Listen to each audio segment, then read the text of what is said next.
අයිබෝන් කොහොමද ඔයාලට හැමෝම පරිස්සමින් ඉන්නවා නේද? ඔයාලේ ගෙදර ඉදලා වැඩි වුණ කෙසෙල් තියෙනවද? එහෙනම් මේ රෙසිපි එක අනිවාර්යයෙන්ම try කරලා බලන්න. ඔන්න මින් පස්සේ ඉදලා වැඩි වුණු කන්න බැරි කෙසෙල් විසි කරන්න එපා. ඒවා පාවිච්චි කරලා මේ වගේ රසම රස බනානා මෆින් හදාගන්න පුළුවන්. ඉතින් මේ ටික මාරම රසයි. හවසට තේ එකක් බොද්දි වගේ හදාගන්න පුළුවන්. ගෙදර පොඩ්ඩු ඉන්නවනම් එයාලත් හරිම ආස වෙයි කන්න. එහෙනම් අපි යමු ඉක්මනට වීඩියෝ එක බලන්න. ඔයා මගේ වීඩියෝස් බලන්නේ අලුතෙන් නම් පල්ලෙන් තියෙන subscribe button එක click කරලා දිගටම මාත් එක්ක එකතු වෙන්න කියලා ගොඩාක් ආදරෙන් ඉල්ලනවා. ඒ වගේම මොන වීඩියෝ එක ගැන හිතන දේ අදහස් යෝජනා පල්ලෙන් කමෙන්ට් එකක් දාන්න අමතක කරන්න එපා. මුලින්ම අපිට ඕනේ වෙනවා මේ වගේ හොඳින් ඉදුණු කෙසෙල්. ඉතින් මේ කෙසෙල් ටික හොඳටම ඉදලා වැඩි ඔයාලට පේනවා ඇති. මම මෙතනින් කෙසෙල් පිටි 3ක වගේ පොතු අයින් කරලා මේ වගේ බෝල් එකකට එකතු කර ගන්නවා. ඉතින් මේ වගේ ඉදලා වැඩි වුණු කෙසෙල්ම අවශ්‍ය නැහැ. සාමාන්‍යයෙන් ඉදුණු කෙසෙල් වලින් උනත් මේක හදා ගන්න පුළුවන්. ඒ වගේම ඕනෙම කෙසෙල් වර්ගයක් ගන්නත් පුළුවන්. දැන් මේ වගේ කෙසෙල් ටික බෝල් එකට එකතු කරගත්තට පස්සේ මම මේ වගේ ගැරප්පුවක් පාවිච්චි කරලා මේ කෙසෙල් ටික හොඳින් පොඩි කරගන්නවා. කෙසෙල් ලොකු කෑලි ඉතුරු නොවෙන්න මේ වගේ හොඳට පොඩි කරගන්න ඕනි. කෙසෙල් ටික මේ ගානට වගේ පොඩි වුණාම මම මේකට එකතු කරගන්නවා දිය කරගත්ත බටර් මේස හැඳි 3ක් වගේ. ඒ ටිකත් එකතු කරලා ආයෙමත් කලවම් කරගමු. ඉතින් ඔයාලා ගාව බටර් නැත්තම් තෙල් පොඩ්ඩක් එකතු කරගන්න පුළුවන්. හැබැයි මේ වගේ බටර් පොඩ්ඩක් එකතු කරගත්තාම මාරම රසට එනවා මේක. දැන් මම මේකට එකතු කරගන්නවා සීනි. සීනි මම කෝප්පයක්ම එකතු කරගන්නේ නැහැ. කෝප්පෙට වඩා පොඩ්ඩක් අඩුවෙන් තමයි එකතු කරගන්නේ. ඉතින් ටිකක් පැන්නස කන කෙනෙක් නම් සීනි කෝප්පයක්ම එකතු කරගන්න වැඩි වෙන්නේ නැහැ. මං ගාව තියෙන්නේ මේ බාගේ මෙෂරින් කප් එකක්. ඉතින් ඔයාලා ගාව මෙෂරින් කප් නැත්තම් තේ බොන අඩු කෝප්පයක් වගේ පාවිච්චි කරලා මේ ප්‍රමාණය මැනගන්න පුළුවන්.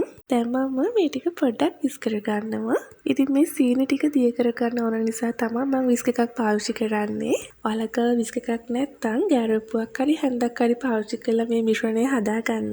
එහෙම වුණොත් සීනි ටික කුඩු කරලා එකතු කරගන්න ඕනි.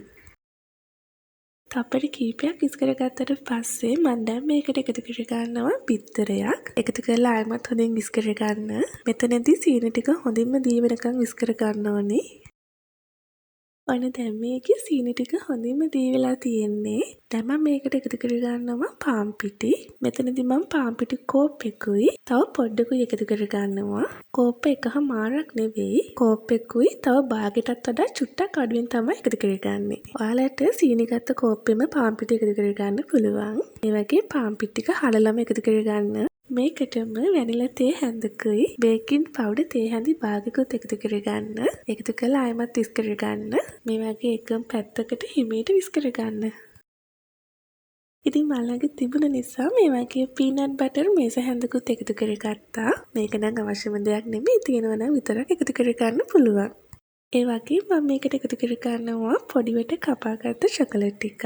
චොකලට් චිප්ස් ගන්නත් පුළුවන්. ඒ වගේම පොඩිවට කපාගත්ත කජු, මුද්ද රස බලන් ටිකකුත් එකතු කරගන්නවා. ඉතින් ඔයාලට කැමති දෙයක් එකතු කරගන්න පුළුවන්. මොනවා හරි එක දෙයක් වුණත් එකතු කරගන්න පුළුවන්. එකතු කරලා මේ වගේ හොඳට කලවම් කරගන්න. මිශ්‍රණය ගොඩාක් ඝනයි වගේ හිතනවා නම් කිරි පොඩ්ඩක් එකතු කරලම කලවම් කරගන්න. ඔන්න මම දැන් බැටර් එක හදාගෙන ඉවරයි. මේ වගේ බැටර් එක හොඳින් කලවම් වෙන්න ඕනේ. ඉතින් මේකට තව කිරි පොඩ්ඩක් එකතු කරගන්න පුළුවන්. හැබැයි මම එකතු කරගන්නේ නැහැ. මේ පදමට තමයි හදාගන්නේ. ඉතින් ඔයාලට අවශ්‍ය නම් කිරි පොඩ්ඩක් එකතු කරගන්නත් පුළුවන්. දැන් අපි මේ ටික ට්‍රේ එකට එකතු කරගමු. මුලින්ම මම ට්‍රේ එකට මේ වගේ කවර ටික එකතු කරගන්නවා. ඊට පස්සේ හිමීට මේ වගේ බැටර් එක හැන්දකින් ට්‍රේ එකට එකතු කරගමු. ඉතින් මෙතනදී බැටර් එක ගොඩක් උඩටම එකතු කරගන්න එපා. ටිකක් ඉතුරු වෙන්න තමයි එකතු කරගන්න ඕනේ. ඉතින් ඔයාලට කප් කේක් ට්‍රේ නැත්තම් ලොකු ට්‍රේ එකකට දාලා එකවර හදා ගන්නත් පුළුවන්. එහෙමත් නැත්තම් අවන් එකට දාන්න පුළුවන් වීදුරු බෝල් එකක්, තේ බොන අඩු කෝප්පයකුණත් මේ ටික හදා ගන්න පුළුවන්.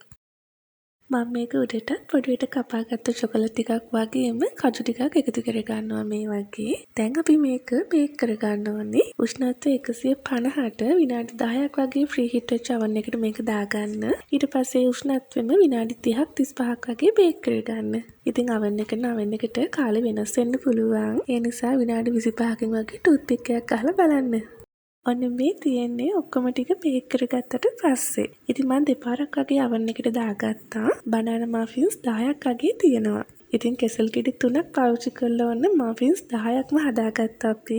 ඉතින් මේක හදාගන්න හරිම ලේසි. ඔයාලා දකින්න ඇති අනිවාර්යයෙන්ම try කරලා බලන්න. මාරුම රසයි මේක.